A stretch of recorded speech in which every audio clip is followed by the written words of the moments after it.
तो बच्चों अपना 4th चैप्टर आपको पता है कंप्लीट हो चुका था। अभी अपन चैप्टर ज्योग्राफी से ले रहे हैं, ठीक है। तो ज्योग्राफी से देखिए भारत आकार और स्थिति जो है अपन उसकी बात करेंगे, ठीक है। तो देखो भारत की अपन बात कर रहे थे, तो भारत विश्व की प्राचीनतम संस्कृतियों में से एक है, ठीक है। भारत आपको पता है विश्व की जितनी भी प्राचीन संस्कृतियां थी, वैसे तो भारत की संस्कृति को विश्व की सभी संस्कृतियों की जननी कहा जाता है, ठीक है। कि भारत की संस्कृति से ही विश्व की जो अन्य संस्कृतियां हैं उनका जन्म हुआ है।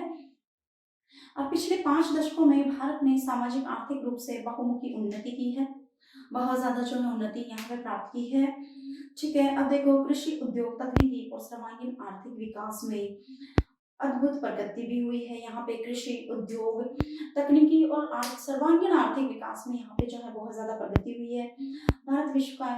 भारत का विश्व इतिहास में भी महत्वपूर्ण योगदान रहा है। अब अपन भारत की स्थिति की चर्चा करें तो भारत एक विशाल देश है, उत्तरी गोलार्ध में स्थित है, ठीक है। इसका मुख्य भाग 8 डिग्री 4 से 97 डिग्री 6 उत्तरी अक्षांश तथा 68 डिग्री 7 से 97 डिग्री पूर्व देशांत तक है।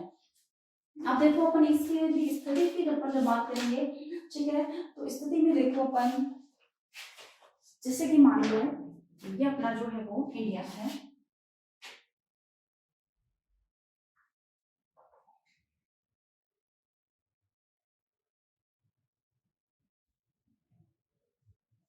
जनरली अपन इंडिया को जो है इस तरह से जो है देखते हैं। परफेक्ट जो है मुझे वो बनाना आता नहीं है, ठीक है। तो आप इस इंडिया को जो इस तरह से देख सकते हैं। तो देखो इस तरह से ये अपना इंडिया है। अभी यदि अपन इसकी स्थिति की बात यदि अपन करें, ठीक है, स्थिति की अपन जब इसकी बात करेंगे अपन, तो देखो इस तरह से है। तो इंडिया जो है 8 डिग्री 4 से, मतलब 8 डिग्री 4 से लेकर यहाँ पे नीचे 4 से उत्तरी अक्षांश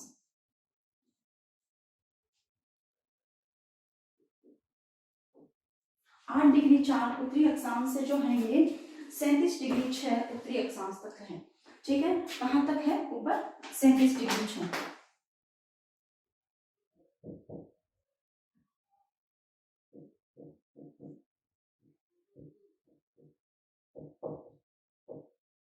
उत्तरी अक्षांश में है।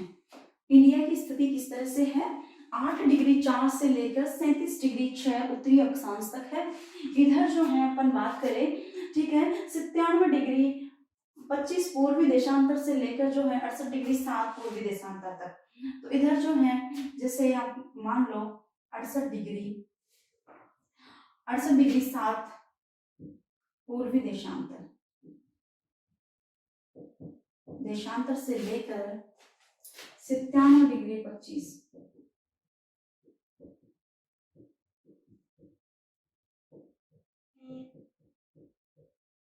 ठीक है। ये चीज आपको समझ में आ गई। यहाँ पे आप सोचोगे मैडम ये तो पश्चिमी दिशा है, तो पश्चिमी देशांतर होना नहीं चाहिए, है ना। उधर पूर्वी देशांतर आ रहा है, इधर पूर्वी देशांतर आ रहा है, ऊपर भी उत्तरी अक्षांश आ रहा है, नीचे भी उत्तरी अक्षांश आ रहा है। एक्चुअल भारत की विश्व में अपन स्थिति की अपन चर्चा करें तो विश्व में जो है भारत उत्तरी गोलार्ध में है और पूर्वी देशांतरों की तरफ है, ठीक है। जैसे अभी मैं आपको बताऊंगी, तो देखो आप यहाँ पे मैप भी देख रहे होंगे, ठीक है। तो पहले आप ये चीज एक बार समझ लीजिए, उसके बाद में मैं आपको बताऊंगी कि भारत की स्थिति में अपन ऊपर भी उत्तरी अक्षांश कर रहे हैं, नीचे भी उत्तरी अक्षांश कर रहे हैं। उधर 97 डिग्री 25 पूर्वी देशांतर है, इधर 68 डिग्री 7 पूर्वी देशांतर। तो ये देशांतर क्या है और अक्षांश क्या है, ठीक है। तो देखो आगे थोड़ा सा कर्क रेखा 23.5 डिग्री उत्तर में देश को लगभग 2 बराबर भागों में बांटती है। पहले एक बार अपन देख ले कि उत्तरी अक्षांश क्या है, दक्षिणी अक्षांश क्या है, उनकी अपन थोड़ी सी चर्चा कर लें। तो देखो बेटा अक्षांश क्या होते हैं, जैसे ये मानो ये अपनी एक क्या है, पृथ्वी है, ठीक है। ये अपनी क्या है, पृथ्वी है। अपन ने इसकी बात कर ली।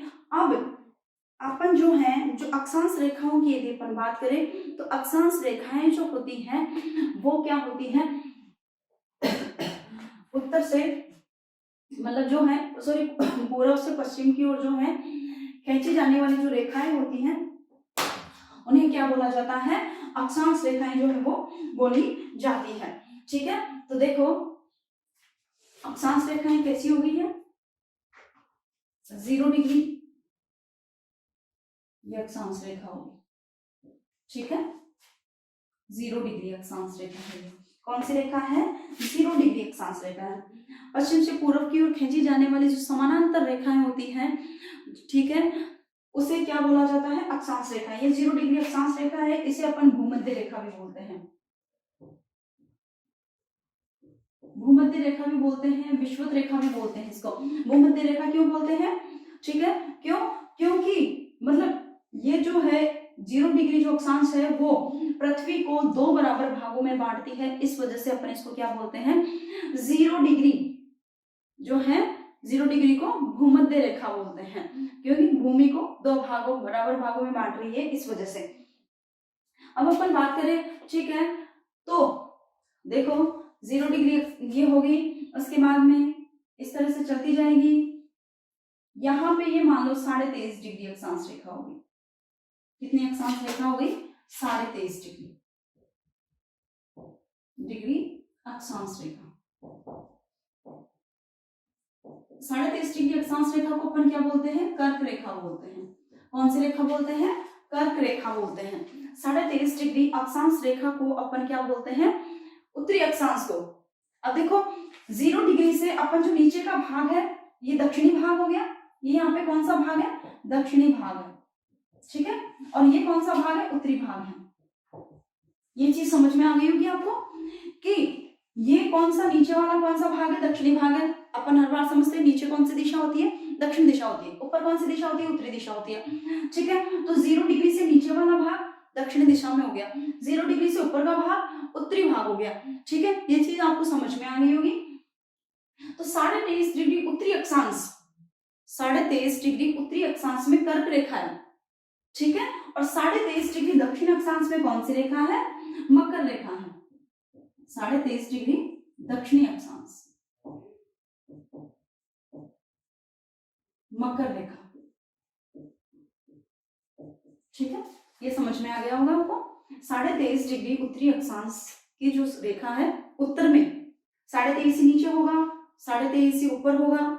ठीक है, तो देखो यहाँ पे 90 डिग्री होता है, यहाँ पे 90 डिग्री होता है ध्रुवों पर, यहाँ पे भी 90 डिग्री होता है। ठीक है, तो ये चीज आपको ध्यान में रखनी है। तो ऊपर और नीचे इक्वली चलता है, जैसे 0 से यहाँ पे बढ़ता हुआ आएगा, जैसे 1 degree 2 degree 3 degree 4 degree 5 degree 6 degree 7 degree, इस तरह से 90 तक आएगा। ऊपर भी ऐसे जाएगा 1 2 3 4 5 6 7 8 9 10 90। ठीक है, ऊपर भी 90 डिग्री अक्षांश तक होगा, नीचे भी 90 डिग्री अक्षांश तक ही होगा। तो ठीक है, ऊपर जब 23.5 डिग्री आएगा तो वो कर्क रेखा है, नीचे जब 23.5 आएगा तो वो कौन सी रेखा है, मकर रेखा है। अब भारत की जो स्थिति है वो यहाँ पर है, भारत की अपनी जो स्थिति है वो कहाँ पर है, यहाँ पर है। भारत इस तरह से है, भारत को ये जो है कर्क रेखा 2 बराबर भागों में बांटती है। भारत को ये कर्क रेखा 2 बराबर भागों में जो है वो बांटती है। ठीक है, ये चीज समझ में आ गई होगी आपको कि भारत को कर्क रेखा 2 बराबर यहां से निकलती है, कर्क रेखा इस तरह से। तो ये समझ में आ गया आपको कि भारत को कर्क रेखा कितने बराबर भागों में बांटती है, 2 बराबर भागों में जो है वो बांटती है। ये तो समझ में आ गया कि भारत उत्तरी अक्षांश में है, नीचे नहीं है ना, 0 डिग्री से नीचे स्थिति नहीं है इसकी, उत्तर की ओर है, उत्तरी अक्षांश में हो गया। अब देखो देशांतर क्या होते हैं, पूर्वी देशांतर कैसे आया, देशांतर ऐसे होते हैं कि मतलब उत्तर से दक्षिण की ओर खींची जाने वाली जो काल्पनिक रेखाएं होती है जो समय का निर्धारण करती हैं। ठीक है, तो उन्हें क्या कहा जाता है, देशांतर रेखाएं कहा जाता है। देशांतर रेखाएं किस ओर से किस ओर, उत्तर से दक्षिण की ओर खींची जाती है, उन्हें क्या कहा जाता है, जो देशांतर रेखाएं कहा जाता है। ठीक है, तो अब देखो ये देशांतर रेखाएं हैं,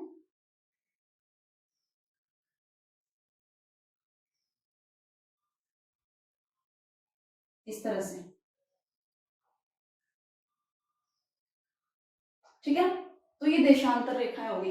अब देशांतर रेखाओं में इस साइड की जो रेखाएं हैं, ठीक है, इधर की जो रेखाएं होंगी वो पश्चिमी होगी, उधर की जो रेखाएं होंगी वो पूर्वी होगी, ठीक है। इसको दो बराबर भागों में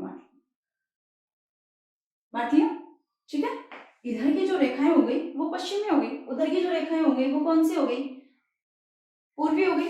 भारत किस तरफ है, पूर्वी की तरफ है, ठीक है। भारत की स्थिति कहाँ है, पूर्वी देशांतरों में है। तो यहाँ पे भी क्या आएगा कि भारत कौन से देशांतरों में है, पूर्वी देशांतर।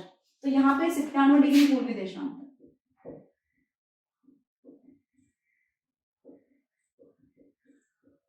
97 डिग्री पूर्वी देशांतर, ठीक है।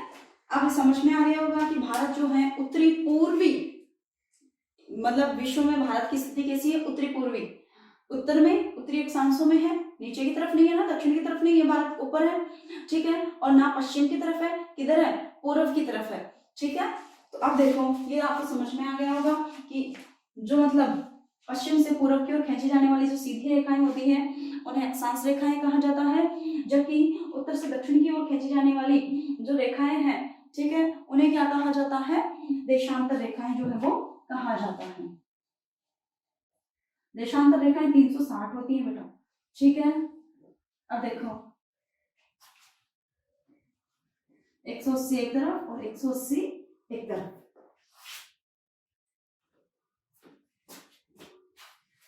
तो देखो ये समझ में आ गया कि भारत की स्थिति किस तरह से है, अक्षांश की स्थिति किस तरह से है, 8 डिग्री 4 उत्तरी अक्षांश से लेकर 37 डिग्री 6 उत्तरी अक्षांश तक है। जबकि पूर्वी ये देशांतरी स्थिति कैसी है, 97 डिग्री पूर्वी देशांत, 97 डिग्री 25, 97 डिग्री 25 पूर्वी देशांतर से लेकर 68 डिग्री 7 पूर्वी देशांतर के मध्य जो भारत स्थित है। इसके बाद में देखो कर्क रेखा 23.5 डिग्री उत्तर में देश को लगभग 2 बराबर भागों में बांटती है, ठीक है। मतलब जो आपकी जो कर्क रेखा है वो यहाँ से लगभग होकर निकलती है, ठीक है, यहाँ होके लगभग होके जो है वो निकलती है। ये कौन सी रेखा है, 23.5 डिग्री, 23.5 डिग्री उत्तरी अक्षांश।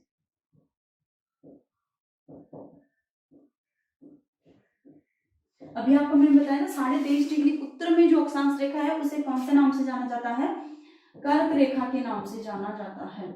तो कौन सी रेखा है जो भारत को 2 बराबर भागों में बांटती है, कौन से 2 बराबर भागों में बांटती है भारत को, उत्तर की तरफ है ज्यादातर, ठीक है। तो भारत को 2 बराबर भागों में बांट रही है कौन सी रेखा, कर्क रेखा बांट रही है, ठीक है। तो ये रेखा कौन सी है, ये कर्क रेखा है, कौन सी रेखा है, ये कर्क रेखा है, ठीक है। अब देखो इसके बाद में देखो मुख्य भूभाग के दक्षिण पूर्व में, मुख्य जो भूभाग है उसके दक्षिण पूर्व में अंडमान और निकोबार द्वीप समूह है, ठीक है। अंडमान और निकोबार द्वीप समूह है, द्वीप समूह है बंगाल की खाड़ी में तथा दक्षिण पश्चिम में लक्षद्वीप समूह है अरब सागर में स्थित है, ठीक है। उत्तर पूर्व में अंडमान निकोबार द्वीप समूह है यहाँ पर, ठीक है। यहाँ पे क्या है, अंडमान निकोबार द्वीप समूह है और यहाँ पे जो है वो क्या है, दक्षिण पश्चिम की बात हो रही है, ठीक है। तो दक्षिण पश्चिम में क्या है, लक्षद्वीप द्वीप समूह अरब सागर में स्थित है, ठीक है। लक्षद्वीप अरब सागर में जो है वो स्थित है। अब देखो इसके बाद में अपनी एटलस की सहायता से द्वीपों का, द्वीप समूह का विस्तार ज्ञात करो, ठीक है। अब देखो भारतीय संघ का सबसे दक्षिणी बिंदु यहाँ पे जो कि इंदिरा कोल बिंदु कहा जाता था, सन 2004 में सुनामी की लहरों के कारण जलमग्न हो गया। दक्षिणी बिंदु कौन सा है, ठीक है, कौन सा है, इंदिरा पॉइंट है, इंदिरा बिंदु जो उसको कहा जाता है कि 2004 की सुनामी लहरों में जो है वो क्या हो गया था, समाप्त हो गया था, ठीक है। इसके बाद देखो भौगोलिक क्षेत्रफल का 2.4% है, सॉरी भारत की भूभाग का कुल क्षेत्रफल, भारत का जो कुल क्षेत्रफल यदि अपन देखें, भारत का कुल क्षेत्रफल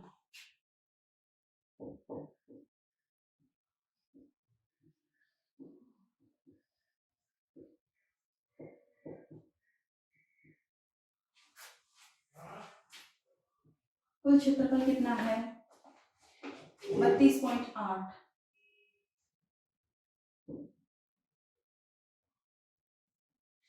लाख वर्ग किलोमीटर,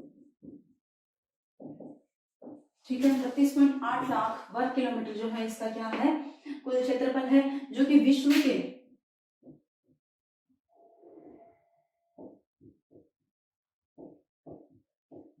के क्षेत्रफल का 2.4% है। विश्व के क्षेत्रफल का कितना प्रतिशत है, 2.4% है।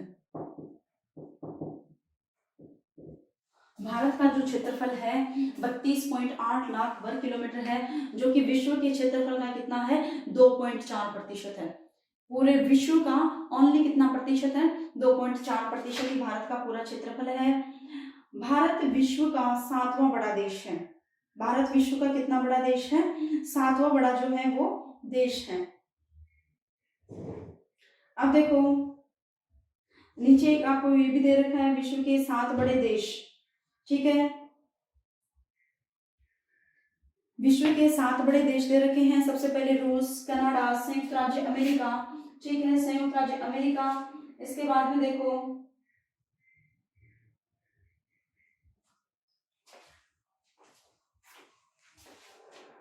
हाँ ठीक है, अब देखो सबसे बड़ा जो क्षेत्रफल में है वो रूस है, ठीक है।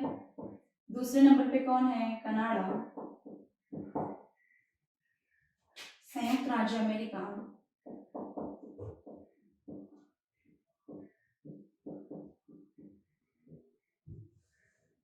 संयुक्त राज्य अमेरिका, चीन, ब्राजील, फिर है भारत, ठीक है। तो ध्यान में रखना है कि विश्व का कौन सा बड़ा देश है, 7वां बड़ा देश है ब्राजील, फिर ऑस्ट्रेलिया,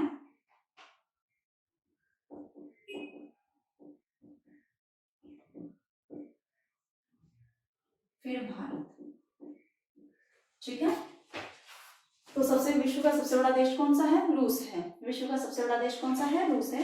7वें नंबर पर कौन सा देश है, भारत है, ठीक है बेटा। अब इसके बाद में देखिए अपन विश्व का 7वां बड़ा देश है। भारत की स्थल सीमा रेखा 15,200 किलोमीटर है।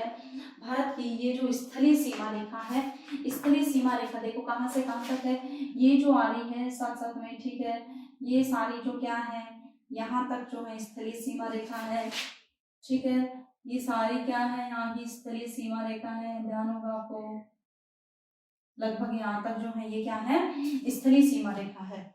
तो भारत की कुल जो स्थलीय सीमा रेखा है,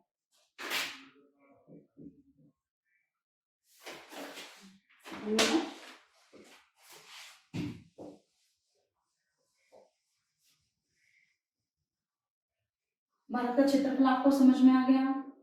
ऐसे 32,87,263 कुल क्षेत्रफल है इसका। तो 32.8 लाख वर्ग किलोमीटर समझ में आ गया आपको, ठीक है। 32,87,263, 32,87,263 इसका क्षेत्रफल है। तो देखो अब भारत की स्थलीय सीमा,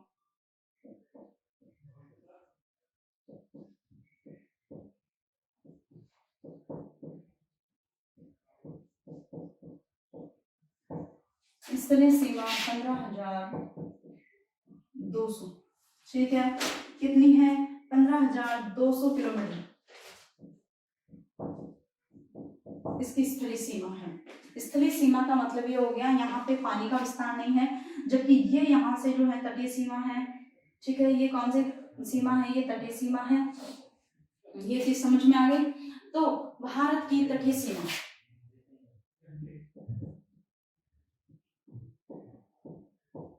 तटीय सीमा कितनी है, 7,516,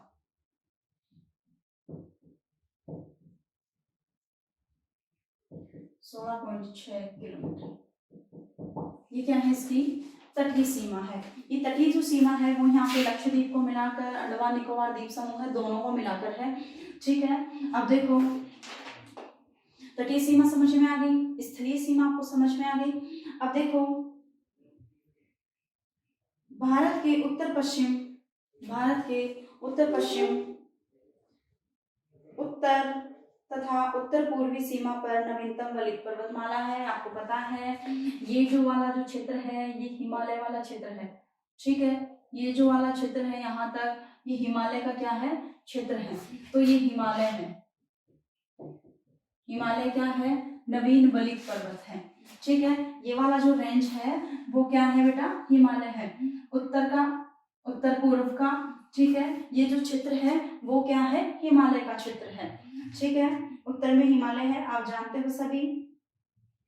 कुछ हिस्सा उत्तर पश्चिम में भी आता है इसका, आपको पता है, जैसे राजस्थान में।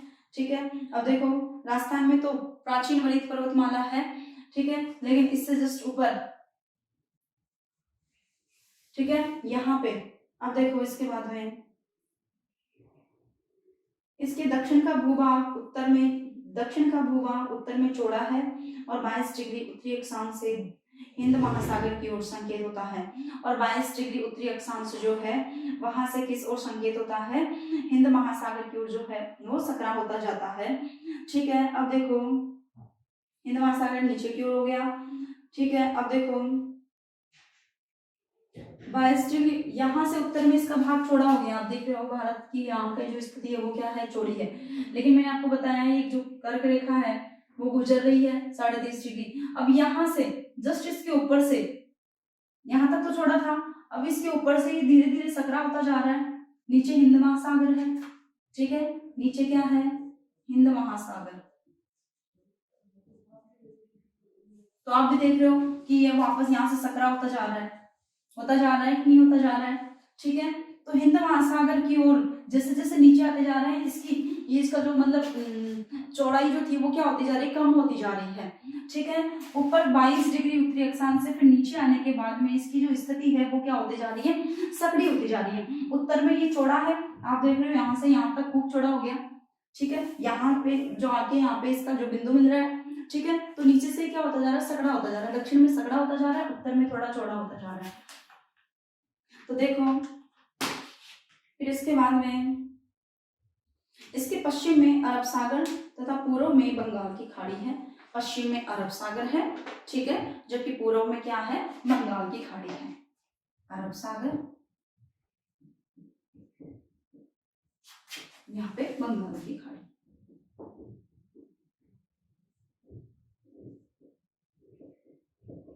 ठीक है, बंगाल की खाड़ी होगी। अब देखो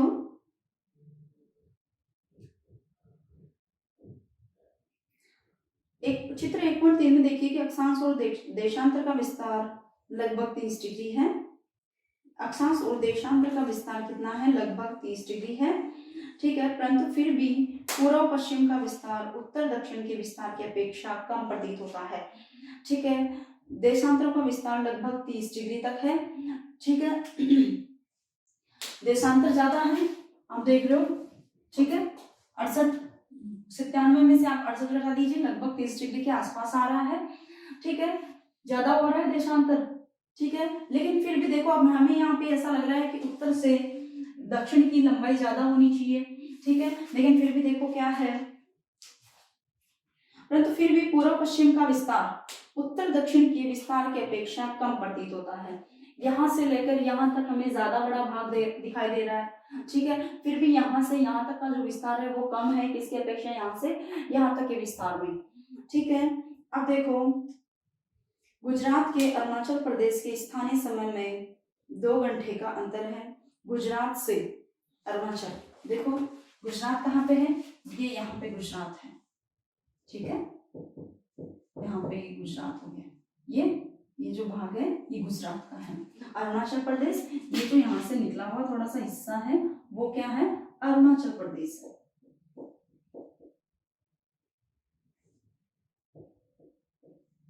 सबसे पूर्वी जो राज्य है वो अरुणाचल प्रदेश है, सबसे पश्चिमी जो राज्य है वो गुजरात है। सबसे पूर्वी राज्य अरुणाचल प्रदेश है, सबसे पश्चिमी राज्य गुजरात है। ठीक है, ये चीज कंप्लीट हो गई। तो देखो इसमें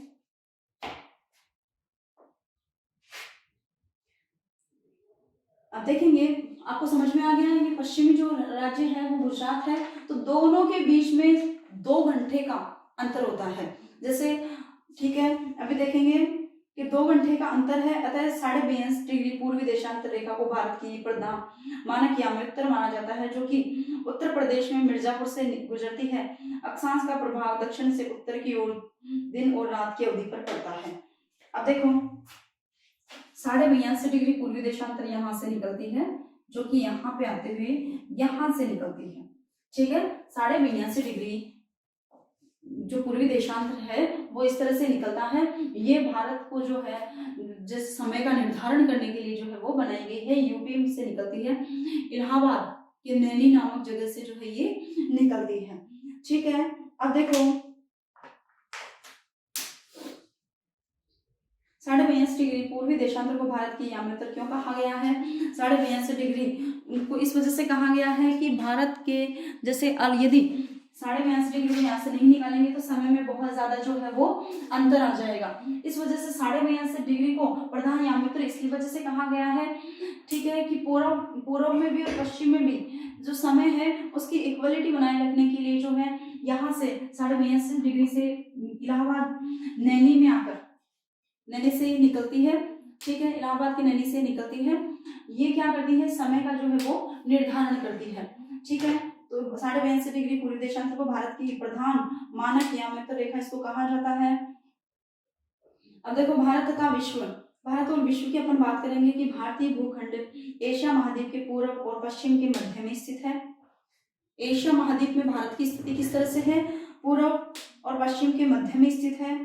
ठीक है, भारतीय भूभाग एशिया महाद्वीप का दक्षिणी विस्तार है। कहाँ पे स्थित है? दक्षिण में स्थित है। ठीक है, हिंद महासागर जो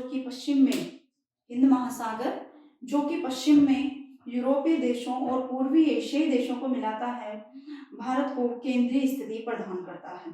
हिंद महासागर देख रहे हो आप, भारत के दक्षिण में हिंद महासागर है। ठीक है, ये क्या करता है, यूरोपीय देशों को मिलाने का और पूर्वी एशियाई जो देश हैं उनको भारत से मिलाने का काम करता है। दूसरी चीज देखो, भारत को केंद्रीय स्थिति भी जो है प्रदान करता है। देखिए दक्षिण का पठार हिंद महासागर के शीर्षवत फैला हुआ है। दक्षिण का ये जो पठार है आपको बताया हुआ है कि यहाँ पे दक्षिण का पठार है, यहाँ से यहाँ तक। ठीक है, यहाँ से यहाँ तक ये जो है वो दक्षिण का क्या है, पठार है। ठीक है, तो किसके शीर्षवत फैला हुआ है? हिंद महासागर के शीर्षवत फैला हुआ है।